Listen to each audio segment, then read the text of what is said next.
খাগড়াছড়ির জনগুরুত্বপূর্ণ উপজেলা দীঘিনালা। গেল ১.৫ দশকে এখানে দৃশ্যমান উন্নয়ন হলেও পিছিয়ে আছে মেরুং ইউনিয়নের মাইনী নদীর পূর্ব পাড়ের ১০টি গ্রামের মানুষ। খালকুলপালা, মধ্য বেতছড়ি, আশ্রমপাড়া ও মধ্য আদম সহ ১০ গ্রামের মানুষের মাইনী নদী পারাপারে একমাত্র ভরসা দড়িটানা নৌকা। মূলত একটি সেতুর অভাবেই অর্ধ শতাব্দী ধরে ভোগান্তিতে তারা। আমরা সরকার মহোদয়ের চাচ্ছি যে আমাদের এখানে একটা ব্রিজ করে দেন। আমাদের এই কাঠ ফাড়াভাইয়ের জন্য অনেক সময় নৌকাডুবিও হয়, নৌকাডুবির সময় অনেক ছেলেপুলে মারাও যায়। নিজেদের উৎপাদিত ফসল সহ বিভিন্ন মালামাল বহনে বেশি সমস্যার সম্মুখীন হচ্ছেন তারা। শত শত লোক আসা যাওয়া করে, বর্ষার সময় পানি বেশি হয় এবং পারাবার জন্য বড় কষ্ট। পানি যখন বেশি হয় তখন মানে অনেক ক্ষেত্রে লোক নৌকা উল্টে গিয়ে মানুষ মারাও যায়। দুর্ভোগ লাঘবে নদীটির উপর একটি সেতু নির্মাণের দাবি জানিয়েছেন জনপ্রতিনিধিও।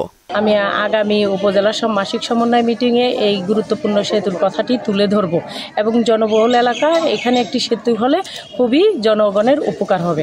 মধ্যম বোয়ালখালী ঘাটপাড়ে ব্রিজটা আমাদের বিভিন্ন ডিপার্টমেন্ট আছেন, ওই ডিপার্টমেন্টের মাধ্যমে এবং আমাদের মন্ত্রী মহোদয়ের শরণাপন্ন হয়ে আমরা সামনে ব্রিজটি করে দেব। জনস্বার্থে দ্রুত সেতু নির্মাণে কর্তৃপক্ষ উদ্যোগ নেবে এমন প্রত্যাশা ভুক্তভোগীদের।